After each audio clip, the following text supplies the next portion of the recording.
చైతన్య ఎంతోమంది వయోవృద్ధులకు ఆసరాగా ఏర్పడింది. అసలు ఒక విషయం తీసుకుంటే నాకు తెలిసినంత వరకు ఇతర వయోవృద్ధులకు ఆశ్రమాలంటూ ఉండకూడదు మన దేశంలో. ఎప్పుడు ఆ పరిస్థితి వస్తుంది, మన పిల్లలు మనం శ్రద్ధగా చూసుకొని ఈ వయసులో మనకేం కావాలా, వాళ్ళ ఆదరణ కావాలా, మనం జాగ్రత్తగా చూసుకునే పరిస్థితి కావాలా. అట్లాంటి పరిస్థితులు ప్రతి ఇంట్లో కన్నా ఉంటే ఆ తల్లిదండ్రులు కన్నా జాగ్రత్తగా పిల్లలు చూసుకునేటట్టుంటే మనం ఇక్కడ ఆశ్రమానికి వచ్చేది అవకాశం ఉండదు. కానీ ఇప్పుడు ఏమైపోతుందంటే ఈ ఫాస్ట్ జనరేషన్ పరిగెత్తా ఉంది, ప్రపంచం అంతా దేశమంతా పరిగెత్తా ఉంది. ఈ సాఫ్ట్వేర్ అని వాళ్ళని ఇవన్నీ కంప్లీట్గా ఏమైతా ఉంది, ఇంట్లో భార్య ఉద్యోగం చేయాలా, భర్త ఉద్యోగం చేయాలా, డబ్బు సంపాదన తప్పితే ఏం లేదు. ఈ పరిస్థితుల్లో ఇంట్లో ఉండే వాళ్ళు సరిగ్గా చూసుకుంటే పరిస్థితుల్లో వాళ్ళు ఉండరు. కాబట్టి ఆటోమేటిక్గా వాళ్ళే కొంతమంది తల్లిదండ్రులు తీసుకొచ్చి ఇట్లా ఆశ్రమాల్లో విడిచిపెట్టి కూడా పోతా ఉన్నారు. ఎందుకంటే వాళ్ళు మీరు చేసుకోలేమని ఒక విషయం వాళ్ళు మర్చిపోతారు. రేపొద్దున వాళ్ళకి పిల్లలు అవుతారు. అప్పుడు వీళ్ళ పరిస్థితి ఏమవుతుంది, ఇప్పుడు మనం ఏమున్నామో మన పరిస్థితి వాళ్ళకి వస్తుంది. ఆ పిల్లలు కూడా ఈ తల్లిదండ్రులు వీళ్ళ తల్లిదండ్రులు ఎక్కడ చూడలేదో ఈ తల్లిదండ్రులు వాళ్ళు చూసే పరిస్థితులు ఉండరు. వీళ్ళు కూడా ఆశ్రమాలకు పోయే పరిస్థితి అవుతుంది. ఈ వ్యవస్థ అనేది మారాలి. ఎప్పుడు మారుతుంది, మనం ఏం చేస్తాం, ఫస్ట్ మన పిల్లలు పుట్టితే పిల్లలకి అంతా కంప్లీట్గా మన బాధ్యత అనే అభిప్రాయంతో వాళ్ళకి కావాల్సిన చదువు సంధ్యలు తెప్పించి కంప్లీట్గా వాళ్ళకి ఉద్యోగాలు చూపించి పెళ్ళి అన్నీ చేసేసి వాళ్ళు ఇన్స్పెక్టేస్తాం. తర్వాత మనం విశ్రాంతి తీసుకోవాలా, కాబట్టి వాళ్ళు మనం సాగితే మనం ప్రశాంతంగా ఉంటాం. ఇప్పుడు ఆ పరిస్థితిలో లేదు. అదంతా మర్చిపోతారు గతమంతా. మన కోసం మన తల్లిదండ్రులు ఎంత అవసరపడినారో, మనం ఈ స్టేజ్కి రావాలంటే ఎంత అవసరపడినారు, మనకు ఎంతో కష్టపడి మనకు చేసిన దానివల్ల ఈ పరిస్థితికి వచ్చినాం కదా. కాబట్టి వాళ్ళు కొత్త ముసలివాళ్ళు ఎంత మాత్రమే వాళ్ళు మనం చూడాలి కదా అనే అభిప్రాయం ఎంతమందిలో ఉంటుంది, చాలా మటుకు ఉండదు. వాళ్ళ మరవాళ్ళు వాళ్ళు పరిగెత్తే దాంట్లో వాళ్ళ సంపాదనలో ఉంటారు, కానీ మన వాళ్ళ గురించి ఆలోచించే పరిస్థితిలో ఉండరు. కాబట్టి ఇట్లా దాదులు ఎంతమందో ఈ వ్యవస్థను చూసినాయి, అరే ఇట్లా చాలామంది సఫర్ అవుతా ఉన్నారే, వాళ్ళు మనం ఆదరిస్తామో వాళ్ళ తల్లిదండ్రులు కొడుకులు బిడ్డలు ఆదరించినప్పుడు మనమన్నా ఆదరిస్తామో. ఇది వాళ్ళు వాళ్ళకి ఇది కాదు, వాళ్ళకి ఎందరో వాళ్ళతో వాళ్ళకు చేతుడు వాడుగా ఉంటాయి. కానీ ఇట్లా ఆశ్రమాలు నడిపేదానికి వీలు పడదు.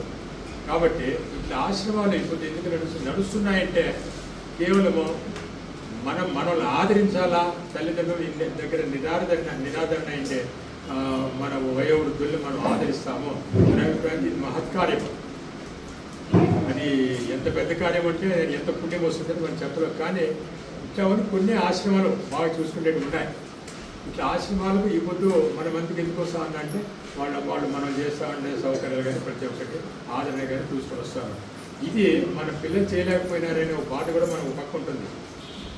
కాబట్టి ఇట్లా ఆశ్రమాలు ఉండే దానివల్ల ఎంతోమంది అనాథలుగా ఉండేవాళ్ళు, అనాథలు అంటే ఇప్పుడు ఇంకా అమౌంట్ పే చేసి ఇట్లా వృద్ధుల ఆశ్రమాలు చేర్చేవాళ్ళు కూడా ఉన్నారు. వాళ్ళు డబ్బులు పే చేస్తూ ఉన్నారు. చేసిన వాళ్ళు ఏమైపు ఇంట్లో కొడుకు కోడలు వాళ్ళు మనవాళ్ళు సాకేదానికి బయట వచ్చి ఇక్కడ ఉండేదానికి చాలా వారా ఉంటుంది. అప్పుడు అక్కడ ఆ దయ కరుణ అనేవి ఇక్కడ వెళ్ళిపోతాయేమో, ఇక్కడ ఎదుర్కొని వస్తారు. ఎదుర్కొని వచ్చినప్పుడు మన వాళ్ళు వాళ్ళ తల్లిదండ్రులు అట్లా చూసుకుంటారు. ఆ పద్ధతిలో ఇప్పుడు ఇక్కడ ఆశ్రమంలో మెయింటైన్ చేసేవాళ్ళు చూస్తున్నారు. ఇట్లాంటివి ఇప్పుడు తప్పడం లేదు. ప్రతి ఒక్క చోట ఈ ఆశ్రమాలు కావాల్సిందే. ఎందుకంటే ఈ వ్యవస్థ అట్లుంది, జనరేషన్ అట్లుంది. కాబట్టి మనం ఎదుర్కొని ఇట్లా ఆశ్రమాలకు పోయి చేరాల్సి వస్తుంది. అక్కడ ఎందుకు ఎంతమంది మనం చేరదీస్తున్నారు. మనం గురించి వాళ్ళని ఎక్స్పెక్ట్ చేయడంలే. మన జీవితం బాగా సాగించే చాలు, మేము ఉన్నాము అనే ఎదురుగా నిలబడుతున్నారు. కాబట్టి అట్లా వాళ్ళు ఇంకా ఎంతోమంది పుణ్యం చేసుకున్న రావాలని, ఇట్లా ఆశ్రమాలు వాళ్ళు ఎంతో బాగుగా వాళ్ళు నడపాలని, ఇట్లా వయోవృద్ధులకు చేతగాని వాళ్ళందరికీ వాళ్ళు ఎంతో ఆదరణగా వాళ్ళు, ఎందుకంటే ఎన్నేళ్ళు ఉంటామంటే 5 ఏళ్ళు 10 ఏళ్ళు ఉంటాం వెళ్ళిపోతారు. కానీ ఆ 5 ఏళ్ళు 10 ఏళ్ళు మనం ఏదో సుఖంగా పోగలిగితే మనకు చాలు అనే ఆలోచన ఉంటుంది. ఇప్పుడు చూడండి ప్రతి ఆశ్రమంలో కూడా ఏమవుతుంది, మెడికల్ ఎయిడ్ డాక్టర్ పిలిపిస్తున్నారు. తర్వాత కొన్ని చోట్ల అయితే మీకు ఏమైనా రిక్రియేషన్ పేపర్లు అన్నీ తెప్పిస్తారు. తర్వాత మీకు ఏ విధమైన అసౌకర్యం కలిగినా వెంటనే పరిగెత్తొస్తున్నారు. మీకు ఏ విధమైన తిండి కావాలి ఏదైనా కూడా అడిగి మరీ చేస్తున్నారు. ఇట్లాంటి మన ఇంట్లో కూడా కొన్ని చోట్ల జరగదు. అట్లా పరిస్థితుల్లో వీళ్ళు ఈ ఆశ్రమాన్ని నడుపుతున్నారంటే నిజంగా వాళ్ళకి చేతులకు మొక్కాలా. ఎందుకంటే రేపొద్దున మాకు ఆ పరిస్థితి మేము చెప్పలేము. ఇదేమి నగ్న సత్యం నేను చెప్పేది. రేపొద్దున మాకు ఆ పరిస్థితి వచ్చే మేమైతే ఎదుర్కొని పోల్సి వస్తుంది. అమ్మ మమ్మల్ని కాపాడండి, మేము బతుకునే దినాలు మాకేదో కొంచెం ఆదరణంగా మమ్మల్ని చూడండి అనే పరిస్థితి వస్తుంది. కాబట్టి ఇట్లా ఆశ్రమం నడపడం అనేది పూర్వజన్మ సుకృతం ఉండాలా, ఎంతో ధైర్యం ఉండాలి. ఎందుకంటే ఫండ్స్ ఎక్కడి నుంచి వస్తాయో వాళ్ళకి తెలియదు. ఆ ఫండ్స్ అంతా తెలిపించి మనకు పెట్టాల్సిన అగత్యం మనకు లేదు. కానీ ఇప్పుడు మనం ఆదరణగా చూస్తున్నారంటే ఇది డబ్బుతో కూడిన విషయం. ఏదో ఊరికే చేసే పరిస్థితి కాదు. కానీ అట్లా పరిస్థితులు వాళ్ళు మనల్ని ఆదరించి ఇది చూస్తున్నారంటే మనం చేతులెత్తి మొక్కాలా. ఇట్లా ఆశ్రమాలు ఇంకా ఇప్పుడు నేను అన్నట్టుగా ఆ పరిస్థితి రాదు. మనం తల్లిదండ్రులు మన బిడ్డలు మనం చూసే పరిస్థితి రాదు. కాబట్టి ఇట్లా ఆశ్రమాలకు మనం ఆధారపడాల్సి వస్తుంది. కాబట్టి ఈ ఆశ్రమాలు బాగా జరగాలని ఎంతోమందిని దైవవృద్ధులందరినీ వీళ్ళు పిలుచుకొని వాళ్ళని ఆదరణ చేయాలని, వాళ్ళ జీవితం ముగిసే వరకు వాళ్ళను కాపాడాలని కోరుకుంటూ సెలవు.